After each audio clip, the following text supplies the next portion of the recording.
జాగ్రత్తగా ఉండాలని చెప్పేసి నేను ప్రజలను కోరుతా ఉన్నాను.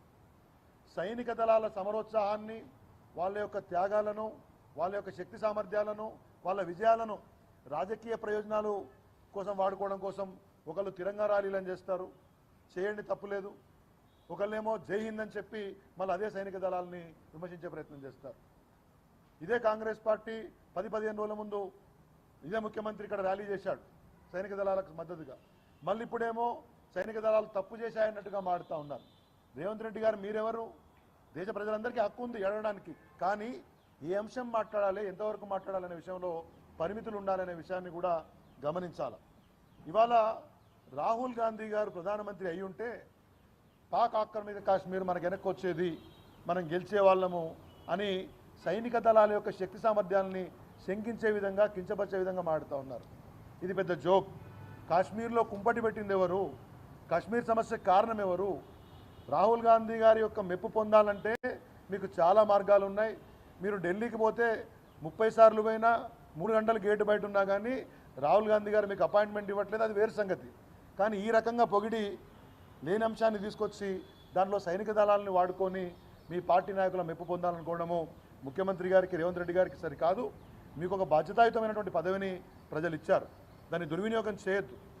ఇవాళ బీజేపీ, కాంగ్రెస్ రెండూ కూడా దొందేలాగా డబుల్ స్టాండర్డ్స్తో వ్యవహరిస్తూ ఉన్నాయి. ప్రజలు జవాబుదారీకి ఉండకుండా సైనికుల త్యాగాలు పోయినాయి.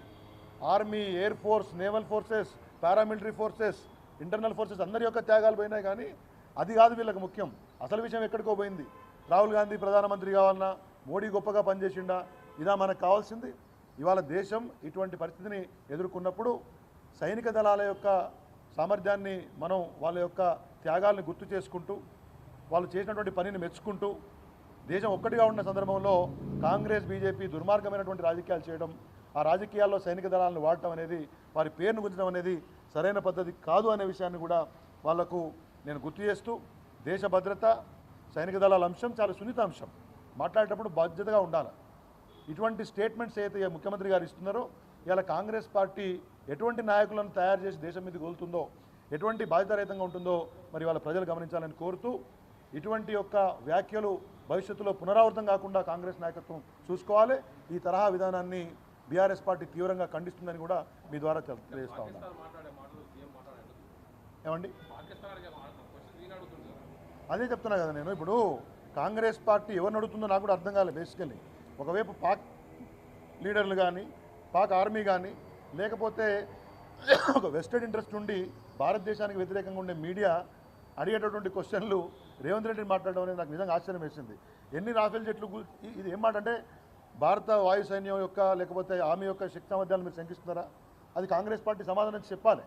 రాహుల్ గాంధీ ప్రాపకం కోసము ఎంత నీచానికైనా నేను దిగజారుతాను, మాట్లాడతానంటే సరైన పద్ధతి కాదనే విషయాన్ని కూడా రేవంత్ రెడ్డి తెలియజేస్తున్నాను. Thank you.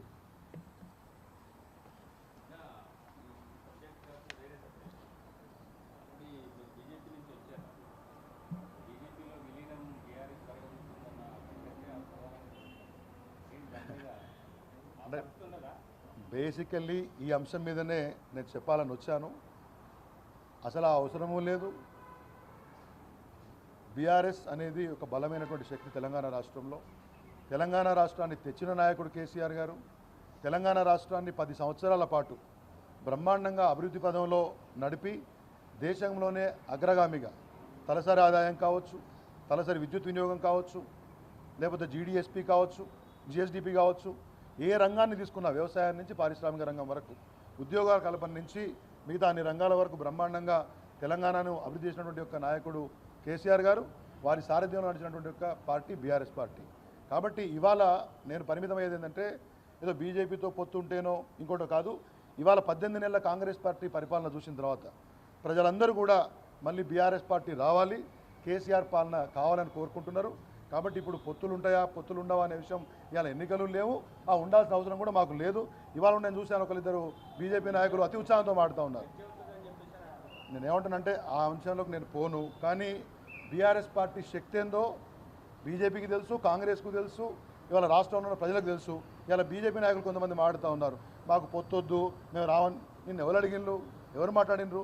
సరే, వేరు చర్చలు వస్తూ ఉంటాయి. కానీ బీఆర్ఎస్ ఒక బలమైనటువంటి పార్టీ తెలంగాణ రాష్ట్రంలో బ్రహ్మాండమైన నాయకుడు కేసీఆర్ గారు ఉండగా ప్రజలు వారు కోరుకుంటున్నప్పుడు వేరే చర్చ తలెత్తదు.